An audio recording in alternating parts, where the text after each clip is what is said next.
it's not the fabulous trio. This is weird. I'm talking about myself in the third person. Anyway, welcome back to season 2, actually, episode 19 of the Circus of Safety. Mr. Desai Link, how are you this morning? Very good. Thank you very much. Happy that it's Friday. Oh, yes. Very sunny Hey, mate, Friday listen, today. quick question. I mean, you strike me. People think we've been mates for forever, and truth is, we're only really kind of getting to know each other, right? And I'm fascinated. You strike me as a really kind of considered individual, right?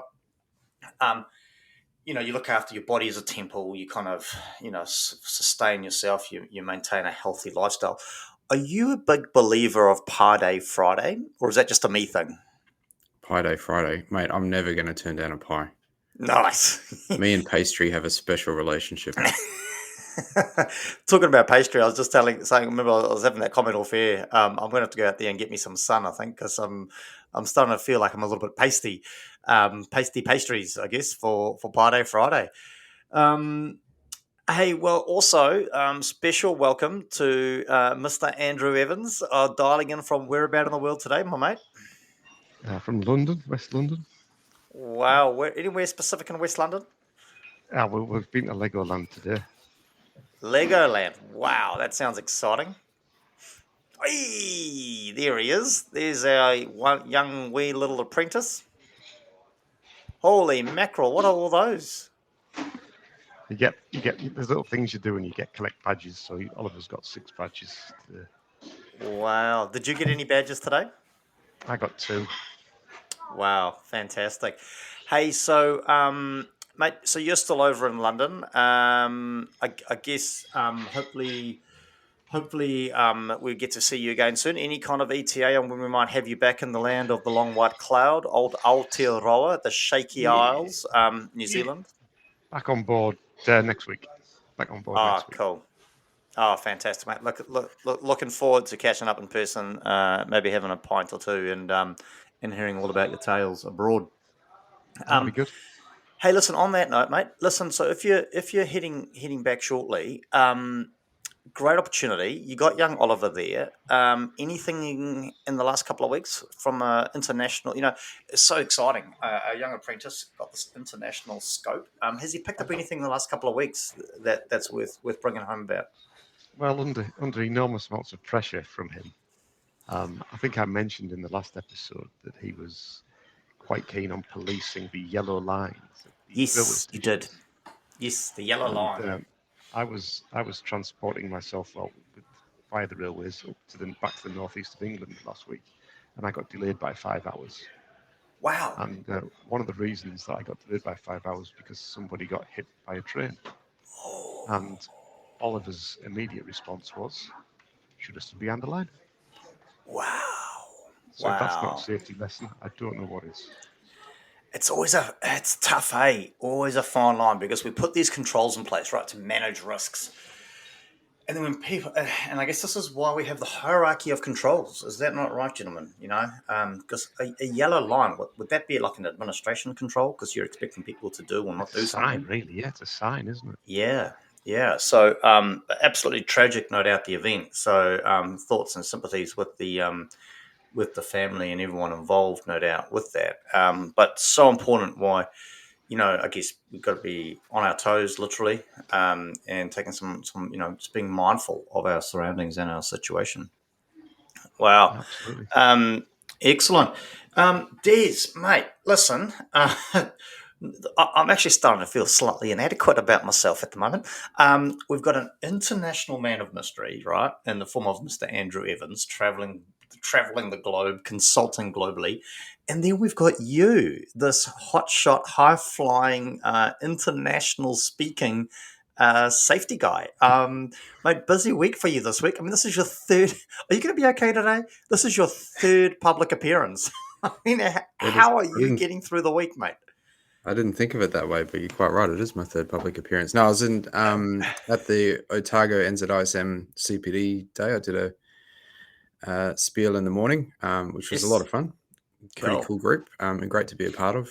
And then 2 days later, I was on Sign On Site's webinar.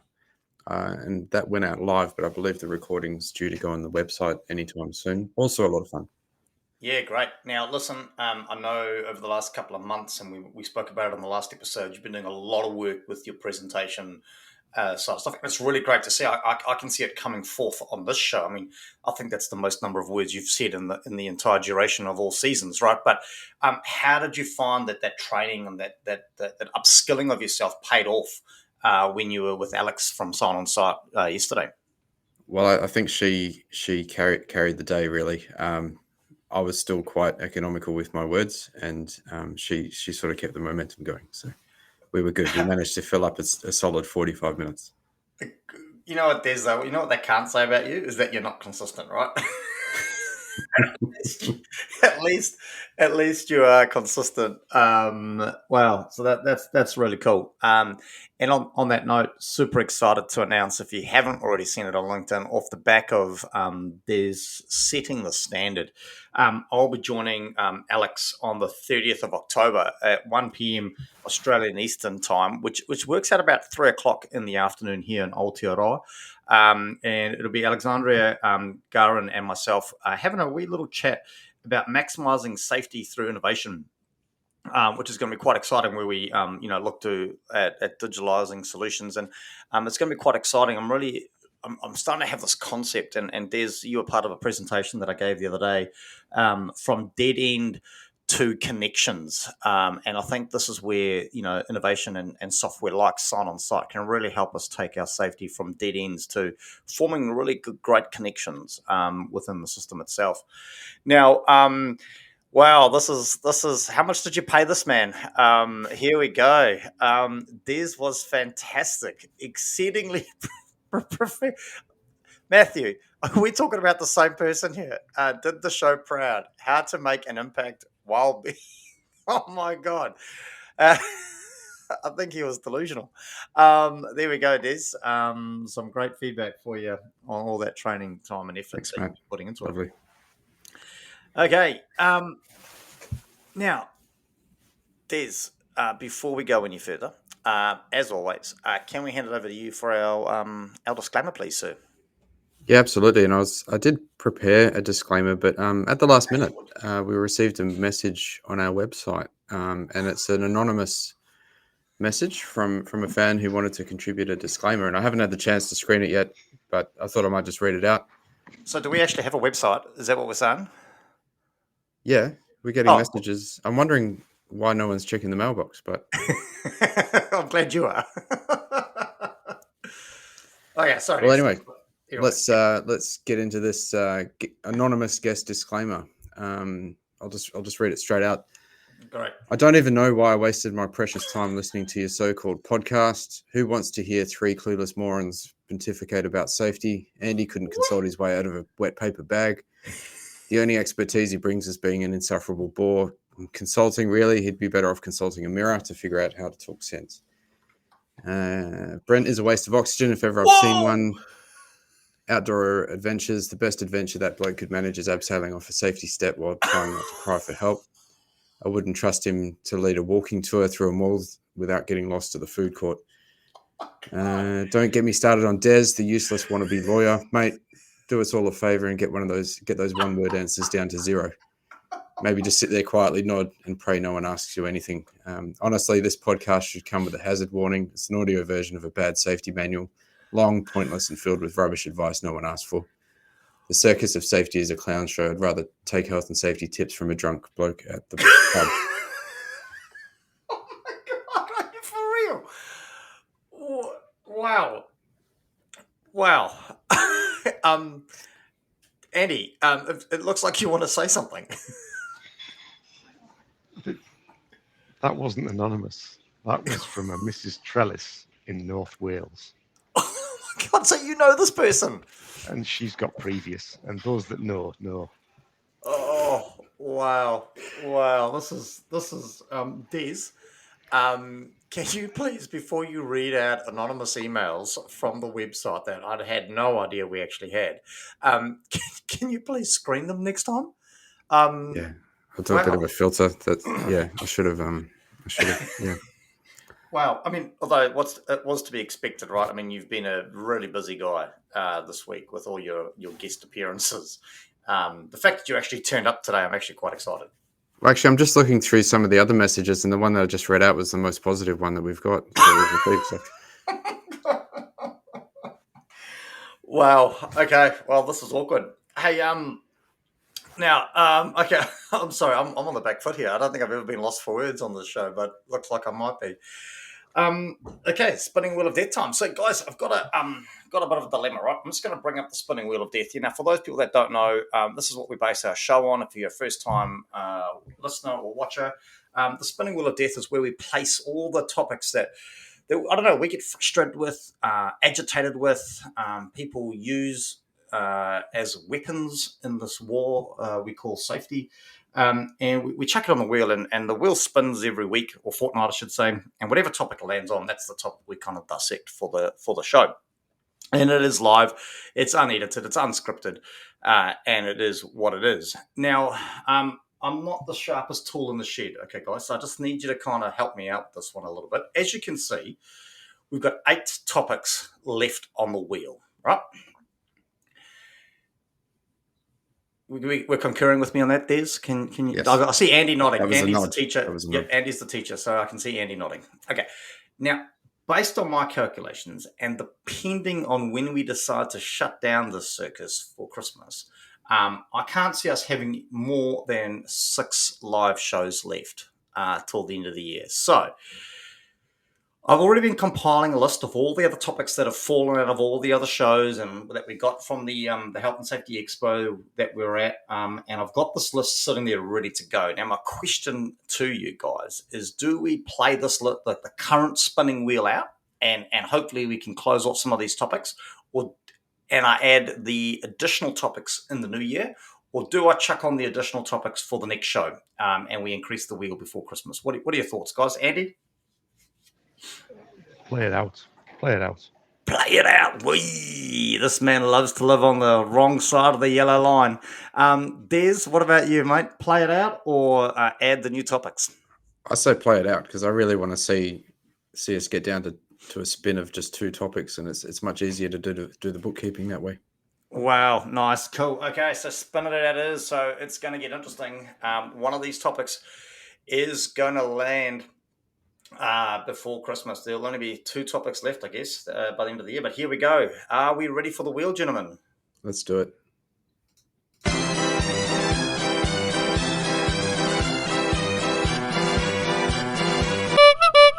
Oh, wow. It's almost like the spinning wheel of death has a theme in mind here. Now, this is going to be quite interesting, gentlemen. Lead versus lag indicators. Wow. This is incredibly similar to what we spoke about in the last episode. And we were lucky enough to get Drew Ray in from Australia on the bonus episode to talk about TRIFA and LTFIR. But this time it's landed on lead versus lag indicators. Wow. Andy, over to you. Your initial thoughts with that topic landing? Oh, fantastic. We just need to define our terms. Oh, God. Oh, I was hoping that maybe being at the top of the world, you would have got some different theories by now. But clearly, because they often talk about how the UK is so much further ahead in safety than New Zealand. But clearly that's not rubbed off on you, eh? No, the good practice is to define your terms before you start speaking about something. Well, that would go in total contrast to the whole point and the way we run the show, mate. So I'm not sure how you want us to do that. I refer you to the comments from Mrs. Trellis of North Wales. Tell you what, Des, I mean, you often get a little bit nervous about some of the topics we have on the wheel. You put a lot of effort into making sure that they're not too similar. And I guess this might be one of your worst nightmares coming true, right? I mean, how the similarity between this topic and the last topic. What are your initial thoughts with lead versus lag indicators as our topic for today? I think it's good. Oh, yeah. This is going to be a long show. I think it's a very good segue from last fortnight's show. We talked But about it's- LTI, FRs, TRIFRs, and now we're talking about lead and lag indicators. And it's a coming at the similar topic at a different angle. I think it's good.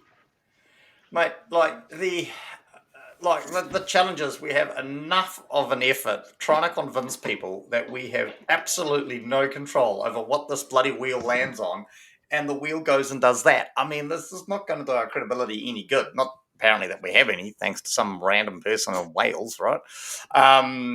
But here we go. Some reactions from the live audience. Matthew Scott, woohoo, future versus the past. It's almost like that movie Back to the Future with Michael J. Fox. Go, Michael. So I guess before we head back up to Andy, Andy's constantly harping on about lead, defining terms, right? And he led with that again in his opening comments. When you hear the terms lead versus lag indicators, what's running through your mind? How are you thinking about it? What's your broad brush definition? Well, what comes to mind when I think of lag indicators is your injury statistics, near miss numbers of reports, numbers of injuries, all that sort of thing. And lead indicators are numbers of workplace interactions, audits, inspections, engagements, that sort of thing. Okay, so would it be correct in sort of the lag indicators is stuff you're reporting on that's potentially, although you can argue both ways, I'm going to open up a can of worms here, stuff that happened or occurred in the past, right? Or negative, would you call those negative interactions? And lead indicators, I was going to say stuff that happens in the future, but a lot of those things that you're talking about, inspections and all that kind of stuff happen in the past as well, but are generally more positive in nature. Would that be a fair assessment? Yeah, maybe. I don't know if I would sort of categorize it quite like that, but Okay. I guess that's one way of looking at it. Yeah, fascinating. Andy, I mean, your definition, mate, your thoughts on when you think about lead versus lag indicators and your wants to define everything. I mean, where do you land with it? It's tricky. I tend to go with and it's not perfect, I'll put that out there, but leading indicators are about monitoring progress and lagging indicators are about monitoring failure. Wow, monitoring, I'm just going to write this down. This is awesome. Progress versus monitoring failure. It's not quite right, but I think it's all right. It's pretty good. I mean, that's pretty brave of you then. If you're putting something out that's not quite right. I mean, are you not worried about opening yourself up to a bit of slander on this thing? Oh, those days have gone. What about worrying? It's almost like you and Keith Harvey are connected. I mean, he's summed it up even perfectly, or even more simply. And I don't know if this aligns with what you're saying, Andy. Not knowing versus rubbish. I'm gonna take a punt here, and Keith, feel free to kind of chime in. The rubbish, I'm assuming he's referring to as lag indicators, as in the stuff that maybe doesn't do it. And then the not knowing part, I'm going to assume he refers to as lead indicators, as in it's in the future. I mean, because I guess that's what I'm looking at, right? When I'm looking at the term, if we look at just the words, right, lead versus lag. There's your thoughts on this, mate. Lead to me means future, right? Something ahead, something coming, whereas lag means past, something behind. If you start breaking down the words like that, I mean, you've pulled up the Oxford Dictionary on this show a number of times. What do you think about that? I mean, should a lead indicator be stuff that we're planning to do in the future, and lag indicators are all the things that we've done in the past? Would that be another way to look at it? Well, yeah, certainly. But then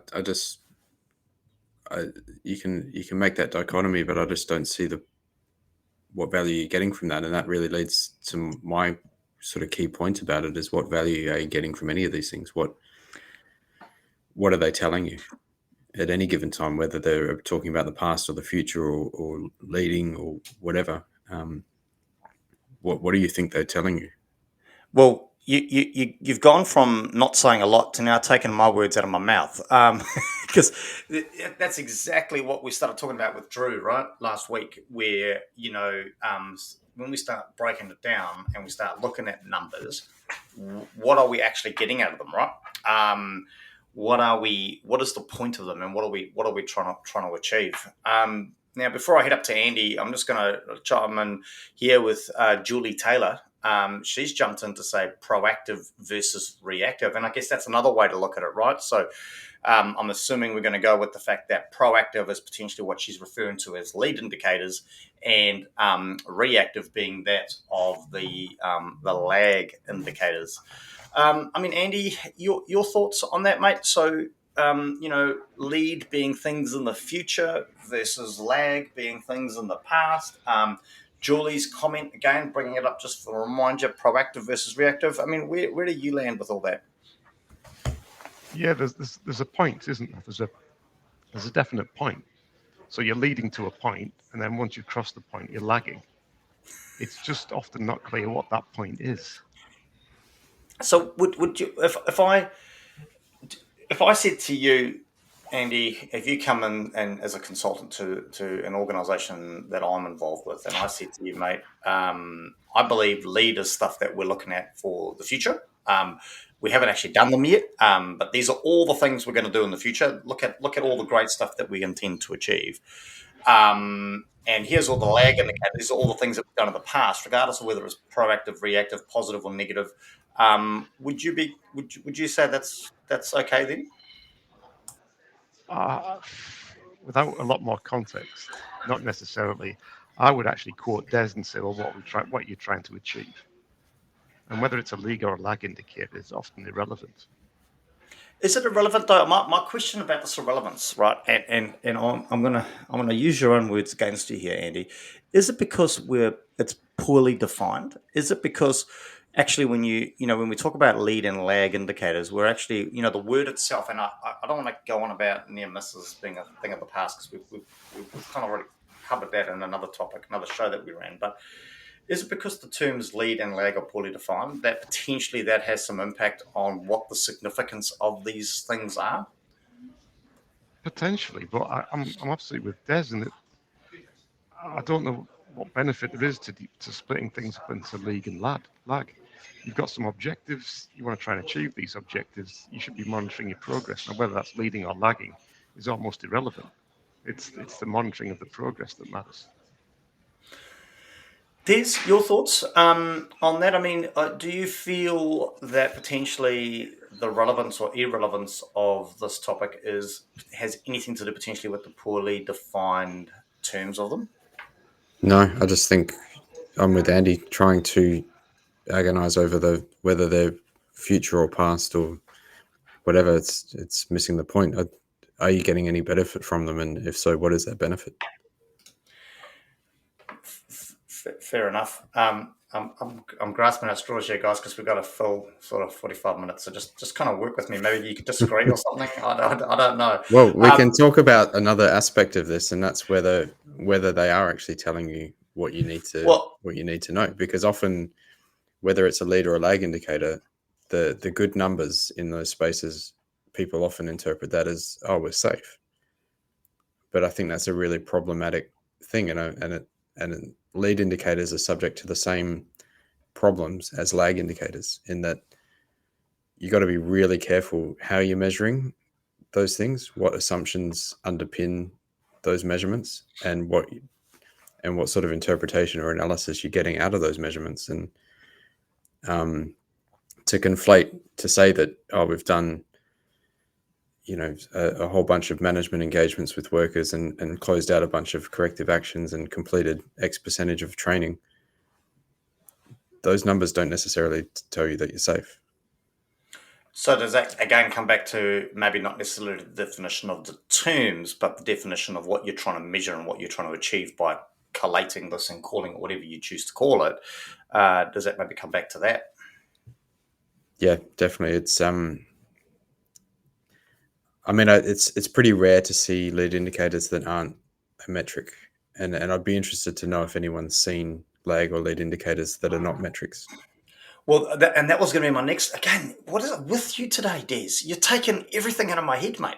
That was going to be my next question for you, right? Like, do we often, I guess, make an assumption here, right? When you hear the term lead versus lag indicator, and I'd say I'm human, right? And I probably often uh, assume or jump to the conclusion that we're talking about quantitative data here, right? As in numbers, metrics. Could we be looking at lead and lag? I mean, again, I guess this is going to come back to another question, but don't just bear with me here, Des. Bear with me. Do we have to have them as quantitative, or could qualitative be? If that's what we're measuring, if could we have lead and or lag indicators that are qualitative versus quantitative? Numbers versus comments. I think you have to have some form of narrative when you're talking about whether you're reasonably practicable and whether you're anywhere near safe, whatever that means. You can't tell that from a dashboard filled with numbers. That doesn't tell you those two key things. Yeah. Okay. So what am I? And again, I don't want to be, like I know you're taking stuff out of my mouth, and I don't want to be putting stuff in yours. But so, are you suggesting that potentially you if you are going to go down this road, and we're not promoting that you do or you don't, but if you choose to go down this road, maybe something you need to be considering seriously is a combination of qualitative versus quantitative, so numbers and comments versus just numbers or just comments. Would that be a fair assessment? Yeah, and being really careful about the limitations of each one, because like qualitative reporting also has limitations. It's subjective. It has language bias and all sorts of different things going on. So it's really having a very deliberate understanding of the limitations of those things and saying, well, look, this is what the data that we've got, and it's the best data that we've got, and this is what it's indicating. And we might be able to extrapolate these things out, but we can't say definitively where we're at. But having a good combination of both and a good understanding of the limitations of both will be better than just having one or just having numbers. Awesome. I mean, Andy, your thoughts? Lead versus lag, or lead or lag indicators often, I guess, assume that they're all quantitative. What are your thoughts? Quantitative and qualitative, or just one or the other? I mean, where do you sit on that? They're all relevant within the context. I think it's interesting listening to Des talk there, because he was initially in his response, he was talking about the data is not going to tell you that you're safe or not. Well, of course it's not, because you can't even define what safety is. So how could we ever measure it? It's that absurdity. If we're measuring how many safety signs we've got up, and we're supposed to have 10 and we've got 10, well, that's positive, but that doesn't mean we're safe. That means we've got safety signs up. And that's the nature of what this is all about, is about actually understanding what you're measuring and why you're measuring it. And it's often not the data that's going to tell you whether you're safe or not, but it might indicate that there's something in place to make you safer. Possibly. No, I'm just trying to just really summarise what you're saying, just so that I've got it clear in my mind. And again, so it sounds to me that it's potentially more about ensuring you're clear on what it is that you're actually trying to understand and what you're trying to measure, right? Regardless of what you call it, lead, lag, whatever. Absolutely. Proactive, Absolutely. reactive. It's about ensuring you understand what is it that you're trying to measure, and probably more importantly, why are you trying to measure that, right? Why are you actually trying to measure that? Absolutely. Quite often you'll get the number of people trained or something as an indicator. Now, that's interesting. We've talked about this in the show we did about training, is that just because people have attended a training course doesn't mean they're trained. Doesn't mean that you're any safer than when they went to the training course. They could be less safe, but that people use that as a measure and an indicator. But it's not telling you whether you're safe. It's telling you how many people have been on training courses. Yeah, I would go further. I would say it's not. It's not telling you whether you're safe. It's also not telling you whether that training was effective, whether any of that training's been applied, whether anyone's better off as a result of that training, whether you got a good return on the investment of putting people on the training. Like, it's just, as soon as you start to dissect any of these measures, they quickly lose a lot of value and become very confined to what they're measuring. So this is where I'm starting to really struggle, right? Especially I guess maybe because it's two topics almost very similar, right? Down the same in the same thing. It's all around measurements, right, and safety. So as a simpleton of this group, I'm really, I guess, I want to make sure that I'm not misinterpreting what you're saying. So we're not saying you shouldn't measure things, or is that what we're saying? Don't bother measuring it because it's actually providing no relevance or useful data at all. Is that what are we saying that? No, I got Andy shaking his head. No. You might be able to measure things. You just need to understand their limitations. I feel like that's Andy and I are on the same page here. That there's value just so long as you understand what it is they're actually measuring and understand what it is they're not measuring.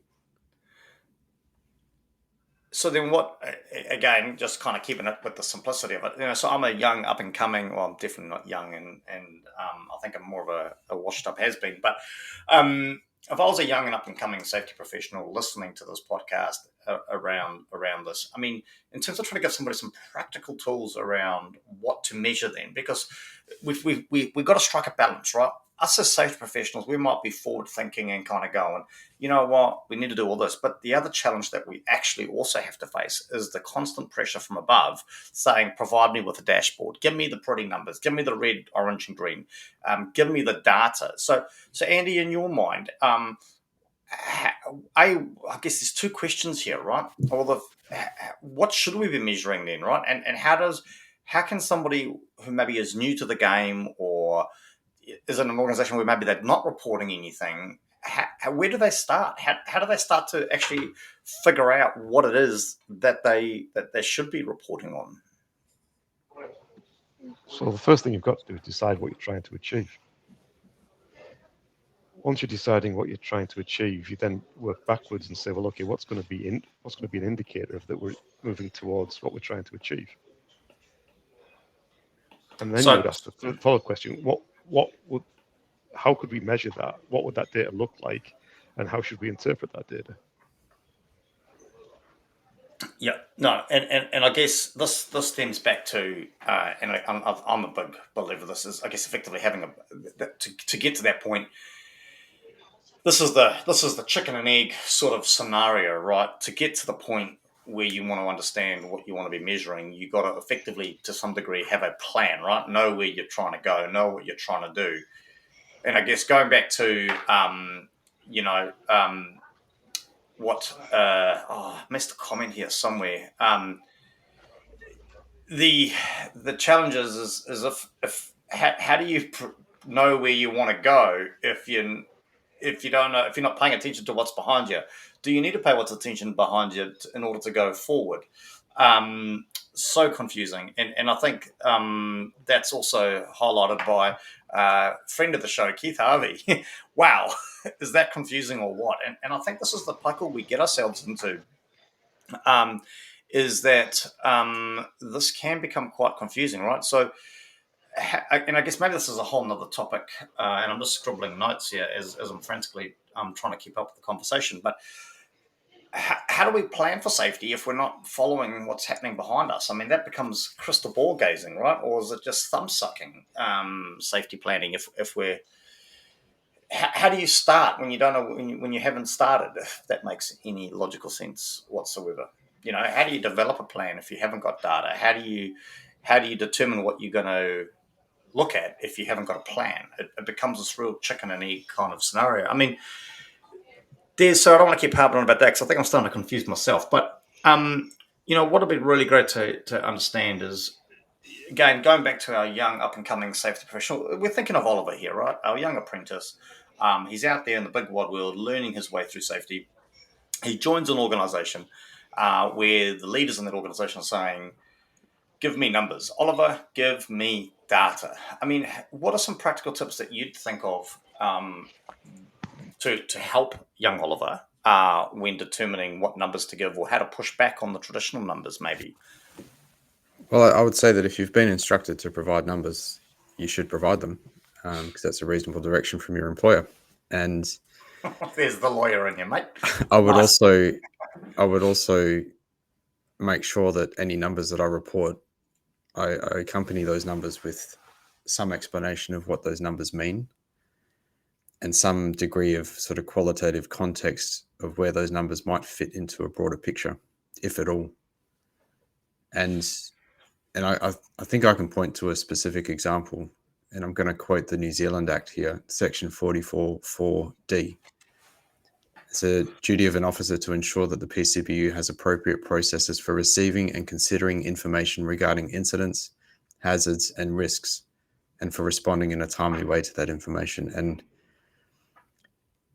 it doesn't talk about numbers in there, and I don't know how you would respond appropriately to just a list of numbers or a dashboard. I think you could have the numbers, but you would also have to accompany that with some form of qualitative explanation, narrative reporting that explains what's going on and whether those numbers should be something we're concerned about, whether those numbers are a random variation, whether there's a causal connection between activities that happen in different parts of the business. There's so much more that can be known from taking that sort of combined approach. But then going just channeling our special guest from the bonus episode, Drew Ray. Is your average safety professional qualified, competent, with enough knowledge to do such a thing? Really? Maybe. Look, I've been guilty of it in the past. When you take what you know, however limited that is, and bring it into your new role as a safety person in a new organization, and I think as you mature and you learn, you start to learn the limitations and benefits of some of these things. No, I fantastic. think it's an ever evolving journey. Yeah, no, great. I'm just going to jump up here. Got a great comment here from Andy Westgate. Is it confusing because the board or those asking for the figures don't really know what they're wanting or what the figures actually mean? And I guess there's two issues with what he's saying there. And when I say issues, I don't mean issues with what he's saying, but two things that he's bringing up there, right? And the first thing is, do the board, and I guess this is generally officers within an organisation, do they really know what they what numbers to ask for, right? Do they really know what they should be looking at? And I know the Institute of Directors and HASANs and NZISM and all those great organisations have worked really hard to pull this, the guide for directors together recently. But so that's the first thing. Do they really know what they should be asking for? And then the other, like I said on the other thing, and again, I just want to channel Drew Ray, where he said sometimes numbers just are what they are, right? They go up and they go down for no rhyme or logical reason. And that comes back to do those boards actually know what those numbers mean? I mean, Andy, your thoughts? I mean, young Oliver, impressionable, spends a lot of time with you. What's your advice to him when getting pressured by an organisation to provide numbers, lead or lag or both? Provide numbers, but provide a huge amount of context around them and significant disclaimers. The numbers don't necessarily mean that if the place is safer. The numbers mean that we've trained more people. The numbers mean that we've got more signposts up. The numbers mean that people have eaten more pieces of fruit per week. You know, that's what the numbers tell us. How we interpret those is the gist of it. And you know, understanding numbers, basic statistics, I think is an essential skill for anyone that's doing anything with that sort of level in safety. Wow, no, fantastic. I'm thinking of putting an element of it in the New Zealand diploma that we teach at EMA. Well, I'm actually thinking there's a whole dilemma here, right? And I guess this is the confusing part because we all like certainty, right? And I think we rely. There's this theory that numbers and data give us certainty, and I guess is it getting worse as data becomes more accessible, right? we're getting more and more reliant on data, and is that, I guess that's a risk in its own right? As we head down this road where every touch point is captured, every metric is captured, everything can be done. And it's becoming a real problem that we assume that just because we got data, we should use it, right? Maybe sometimes data should just be that data, making up the matrix. Well, gentlemen, I don't know about you, but I'm just looking at the time, and it looks like we're starting to kind of run out of time. And I appreciate Andy's got to get on a plane. Des, you got to go do some real work, and well, apparently so do I. So, a massive topic. I actually thought we would run out of things to say, considering the similarity of this topic and our last show's topic. But just to wrap it up, Andy, I mean, what's the parting things you want to leave our followers and listeners with before we wrap up the show? It's trying to understand what you're trying to achieve, and then working out how you can effectively understand if you're beginning to achieve it or you're moving towards achieving it. Terms like lead and lag are useful, in a broad context, but in specific circumstances, they're irrelevant. Measure what matters.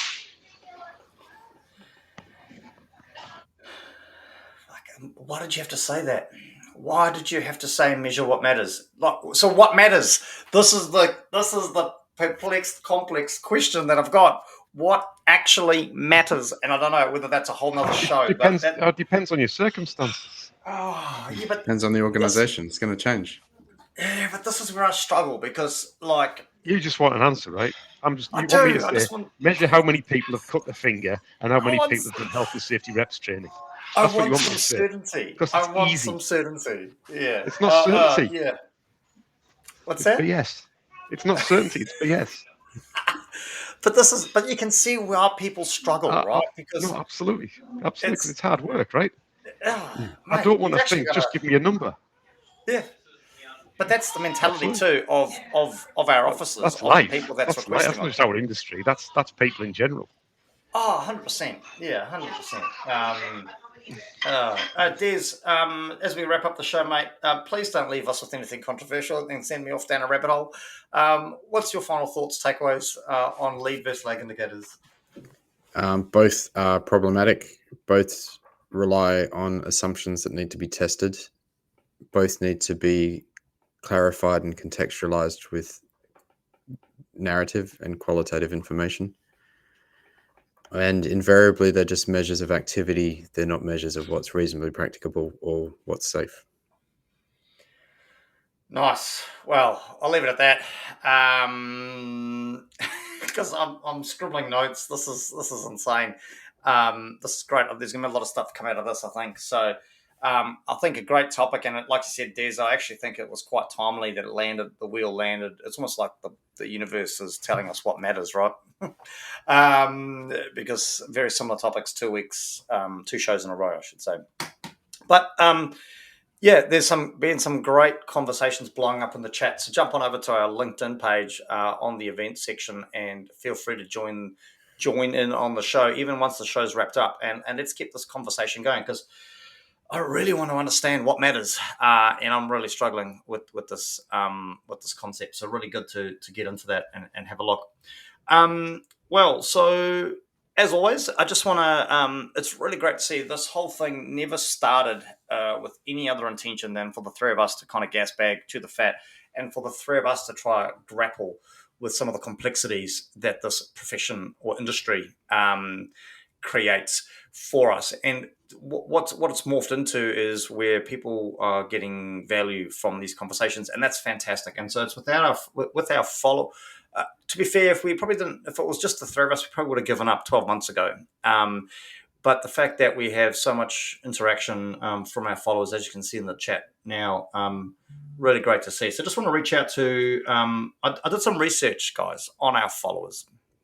Some fascinating statistics came out of that. I won't bore you with the details, and I'd love to know whether you think this is a lead or a lag indicator. But did you know 24% of our followers come from a place called Other? Absolutely fascinating. I'd love to know where that is. Other. is where 24% of our followers on our LinkedIn page come from. Fascinating. But also just want to acknowledge what's happening over in the US at the moment with some really bad weather over there and some horrific conditions and no doubt tragic losses of life. We do actually have a follower on our page from Tampa Bay over in America. And so Tampa Bay currently being affected by the cyclone coming through there, the hurricane, I should say, I think it is, coming through there. So just our thoughts are with you and everyone else affected by such a weather event.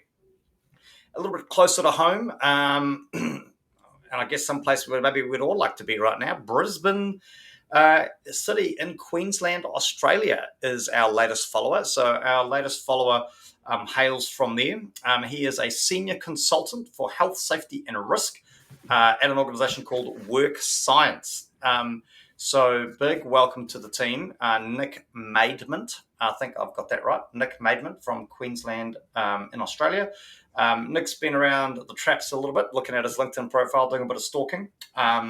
He's been around in safety for a little bit. So welcome to the show, Nick, and hopefully you can jump in and contribute if it's not too early for you over there in Queensland. Wow, so that's us, Andy. No doubt a lot of stuff on the go for you over the next couple of weeks. What are you up to? Who knows? Who knows? Oh, don't worry. Des is monitoring the mailbox. It's okay. That's cool. So, Des, apart from monitoring the mailbox, mate, what are you up to over the next couple of weeks? I'm going to take a little bit of a break. The public speaking career it's taken off too quick. I need to wind it back a bit. Love it. Well, you rest up, mate. You rest up. And yeah, it's going to be an interesting couple of weeks for myself. Super excited. Again, even though our disgruntled message followed through, I think that's Andy's catching a plane. So disgruntled listener, see you soon, Andy. See ya. Off to the Waikato region for the Waikato Regional Champs, where I'll be commentating and on the mic all weekend, which will be great. And no doubt preparing for my webinar with Alex from Sign On Site, 30th of October, about 3 p.m. New Zealand time, 1 p.m. Australian Eastern time. Super excited to get in there and kind of have a conversation about that. So no doubt a couple of action-packed weeks coming up here. So loads on the go for us. So we better get into it, Des. We've got things to do, places to be, things to organise. It's been nothing but a pleasure, mate. There's lots happening. Thanks very much, Brent. No worries, mate. We will talk to you soon. And thanks to all the listeners that have been commenting on the show today. Talk soon. See you later. See ya.